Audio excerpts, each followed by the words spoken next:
അസ്സലാമു അലൈക്കും വറഹ്മത്തുള്ളാഹി വബറകാതുഹു. മാഷാ അല്ലാഹ്, അൽഹംദുലില്ലാഹ്. ബഹുമാനപ്പെട്ട സുൽത്താനുൽ ഉലമ എ.പി. ഉസ്താദ് അല്ലാഹു തആല ദീർഘായുസ്സും ആഫിയത്തും കൊടുത്ത് അല്ലാഹു തആല ഞങ്ങൾക്ക് റഹ്മത്ത് ചെയ്യുമാറാകട്ടെ.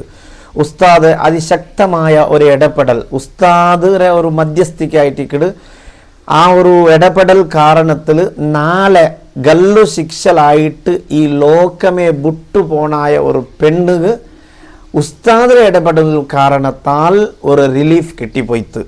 നാളെ ഗല്ലു ശിക്ഷ ആക്കണാന്ത്, പക്ഷേ അത് ലേറ്റാക്കിര് എപ്പാണ്ട് ചെന്നിട്ടില്ല.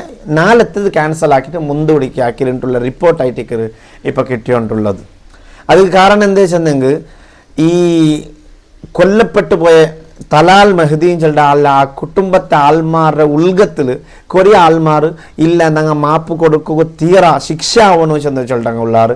ഇല്ല ശിക്ഷ ആവണ്ട ഞങ്ങൾ മാപ്പ് കൊടുക്കാൻ ചെലുത്ത് അങ്ങനെ ഉൾഗത്തിൽ ഒരു ഒത്തുതീർപ്പ് പൂർണ്ണമായിട്ട് ബറാത്തത്തിൻ്റെ അടിസ്ഥാനത്തിലായിട്ട് ഈ പെണ്ണുക്ക് സമ്പൂർണ്ണമായ റിലീഫ് ബ്ലഡ് മണി കൊടുത്തിട്ടു ഞങ്ങൾ ഈ ശിക്ഷ ബാക്ക് എടുക്കുക പിറവെടുക്കുക ഞങ്ങൾ മാപ്പ് തണ്ടാണ്ടുള്ള ഒരു അവസ്ഥക്ക് ബറാത്തത് അങ്ങനെ ഉൾഗത്തിലുള്ള ഒരു കാരണത്തിലായിട്ട് ഇല്ലെങ്കിൽ ചിലപ്പോൾ ഇപ്പമേ എന്തായി പോണാന്ത് ഇത് ഞങ്ങൾ മാപ്പ് തന്ന ചെന്നിട്ട് ആ രൂപത്തിലായി പോണാന്ത്. ഏതായാലും മുഞ്ഞാണ്ട് തോൾ ഇന്നലെ തോൾ അങ്ങനെ ചെന്നിട്ട് ഇന്ന വിഷയം എന്താ ചെന്നെങ്കിൽ കുടുംബത്തെ എല്ലാവരും ഇനി ഞങ്ങൾക്കൊരു മാപ്പും ഇല്ല, ഞങ്ങൾക്ക് ഈ ശിക്ഷ ആവണുണ്ടു.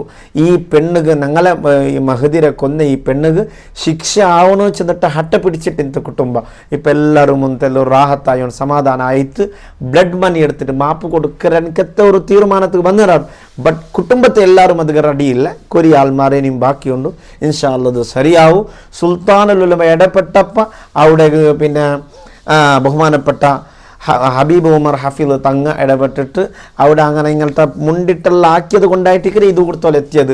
അൽഹംദുലില്ലാഹ്. സുൽത്താനുൽ ഉലമക്ക് അല്ലാഹു ദീർഘായുസ്സും ആഫിയത്തും കൊടുക്കട്ടെ, ഇനിയും ഹിമ്മത്ത് കൊടുക്കട്ടെ. നോക്കൊരു ഇത്രയും 140 കോടി ആൾമാരുള്ളനക്കത്തെ ഒരു വലിയ കൺട്രി, ഒരു വലിയ ദേശത്തിൽ എന്തായി പോയിട്ട് ഒരു സർക്കാർ കേന്ദ്ര ഗവൺമെൻറ്റിಗೆ എന്തിനും ആക്കുകാവാത്തൊരവസ്ഥ.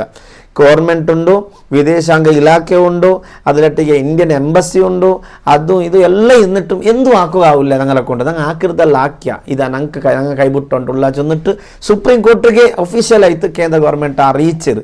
അതിൽ പിന്നായിട്ട് ഒരു മൊയിലാർ ഒരു ഉസ്താദ് ഇടപെടനായ പോലെ ഇടപെട്ടപ്പോൾ അൽഹംദുലില്ലാഹ് റിലീഫ് കിട്ടിയിട്ട് ഇനിയും അത് കിട്ടോട്ടായിട്ട് പ്രതീക്ഷ. ഞങ്ങൾ ഇതായിട്ട് സുൽത്താനുൽ ഉലമയുടെ ഇസ്സത്ത് അല്ലാഹു തആല ആ തണലിൽ ചമ്മ വർഷം ജീവിക്കുമോ ഞങ്ങൾക്ക് അല്ലാഹു തൗഫീഖ് തരട്ടെ. അസ്സലാമു അലൈക്കും വറഹ്മത്തുള്ളാഹി.